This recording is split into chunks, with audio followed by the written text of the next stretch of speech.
Bonjour à tous, on va parler gastronomie aujourd'hui avec Vincent Favre-Félix. Bonjour. Bonjour. Restaurateur sur le bassin annécien, restaurateur étoilé évidemment. On a quelques jours de Noël, peut-être qu'il vous manque quelques idées. On va essayer de vous donner quelques idées. Pas forcément des choses très chères, avec des produits un peu faciles à cuisiner. Pour l'entrée par exemple, qu'est-ce qu'on peut faire? Pour l'entrée, on a toujours alors, sans parler des foie gras, des choses comme ça, on a des veloutés de potiron, des veloutés de topinambour, avec des légumes anciens qui coûtent peu cher et qui sont excellents. Voilà, on peut les travailler comme ça. Après, il y a toujours les fruits de mer aussi. Sans partir dans des fruits de mer très chers, on peut avoir des crevettes, des huîtres, des petites choses avec une petite mayonnaise aux herbes, avec une petite sauce. Et il y a moyen de faire des choses à prix doux. Au niveau du plat, on peut prendre. Bon, il y a toujours la volaille. Sans aller chercher une volaille très coûteuse, il y a des producteurs dans le coin. Il y a les volailles du Semnoz qui font des très belles volailles. On fait une petite sauce avec champignons, vin jaune et un gratin de pommes de terre ou une purée. Et on a déjà quelque chose de très bon, quoi. Se rabattre sur le local, c'est peut-être un moyen aussi d'avoir à moindre coût des produits de qualité? Le local, ouais. Alors moindre coût. Aujourd'hui, c'est vrai que on a de fortes hausses sur tous les produits, mais c'est vrai qu'on a surtout des beaux producteurs dans le coin. Il y a, comme je le disais, les volailles du Semnoz. Il y a Philippe Héritier aussi avec les escargots auxquels on peut penser, qui fait un sacré boulot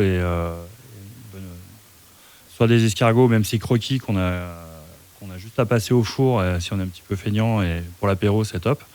Non, il y a vraiment une belle qualité, une belle quantité de produits dans le coin, quoi.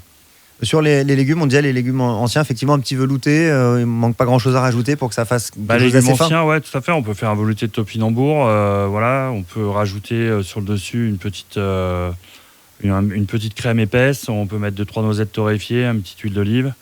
Le potiron, on peut faire avec aussi une crème de fromage sur le dessus, qu'on peut travailler avec un Beaufort, avec un comté, avec un gruyère.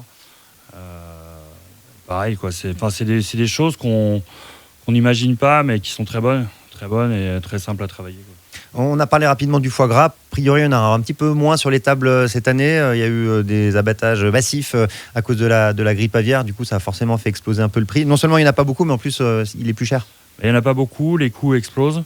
Et puis c'est vrai je pense que les gens reviennent aussi à une certaine simplicité. Il y a aussi une conjoncture où les gens font un petit peu attention. Alors oui, c'est sûr qu'il y en aura moins sur les tables de fête cette année, quoi. On va continuer sur le plat. Accompagnement, on parlait d'un petit gratin. Qu'est-ce qu'on peut faire? Alors, le gratin, sur la pomme de terre classique, qui est toujours très bon et réconfortant et qui plaît à tout le monde. Après, qui est très bon aussi, c'est le gratin de cardon pour les fêtes.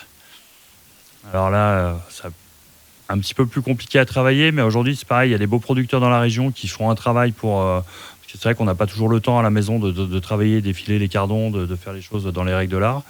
Et il y a des producteurs qui vous les préparent, où ils sont déjà coupés, prêts, il n'y a plus qu'à les mettre en gratin. Après, ce qui peut être bon aussi, c'est de rajouter de la moelle dessus, de faire gratiner. Voilà la recette, on va dire, classique des fêtes. Un petit peu de fromage? On a de quoi faire dans la région? Fromage, dans la région, il y a de quoi faire, hein. Nous, on a des beaux producteurs. On travaille avec la Maison du Boulot, avec Pacard, avec différents petits producteurs. Alors après, pour les fêtes, on parle souvent des fromages truffés. Il y a le moelleux du Revard dans la région, il y a le Bria Savarin. Je parle de fromage, mais j'en mange pas, donc c'est pas évident pour moi. Mais après, sinon, on peut se faire aussi, sans parler de fromage truffé, il y a le reblochon, la tome des Bauges, les grands classiques de notre région, mais qui sont très bons, quoi. Et puis à consommer avec modération, mais on boit un petit coup avec. Là aussi, dans la région, on peut trouver des choses sympas.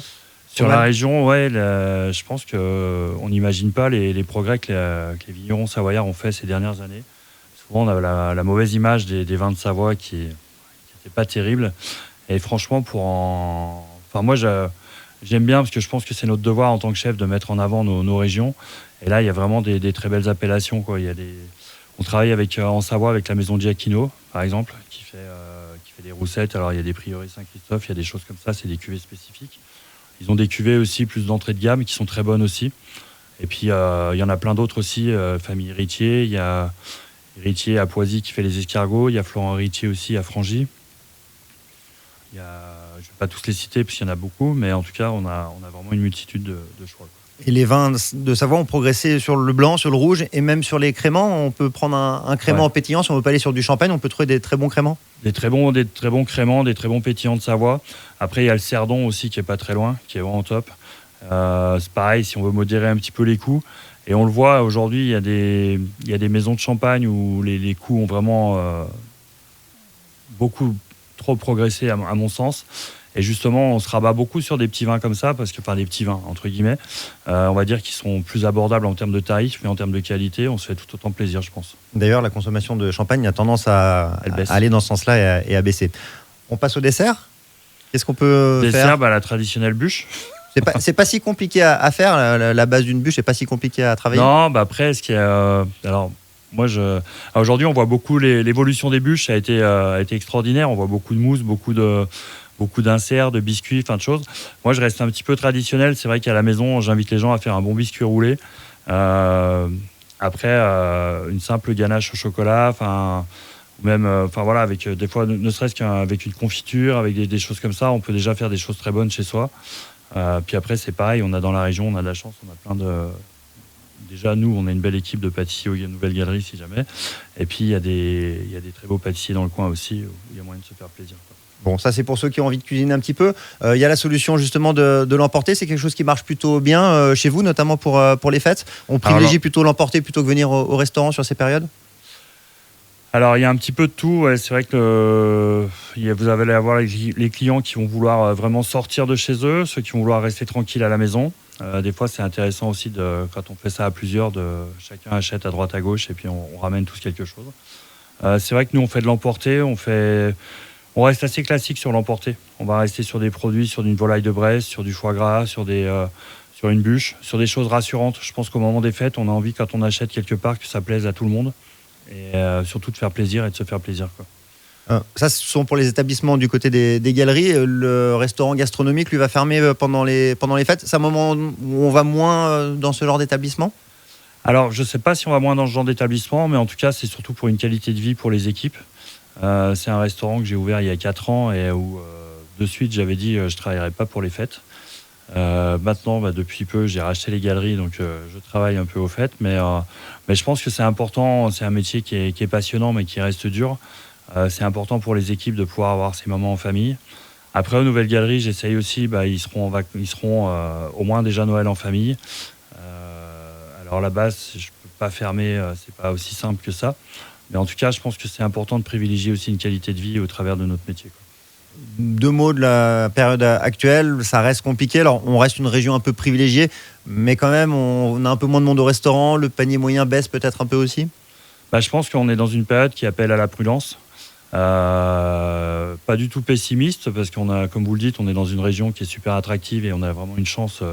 On est privilégié et gâté d'être restaurateur sur le bassin annécien. Mais c'est vrai que oui, il y a une conjoncture qui est là, où on sent que les gens sont plus mesurés, les gens font plus attention, parce qu'aujourd'hui, tout augmente et avant tout, ils priorisent les choses. Et c'est vrai que le restaurant, on devient peut-être moins prioritaire.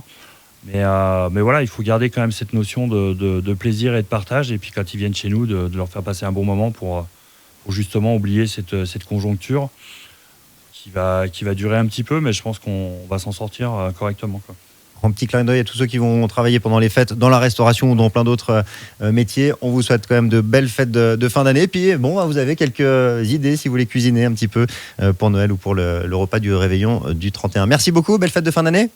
Merci à vous et belle fête aux auditeurs d'ODS et à tous. Et joyeux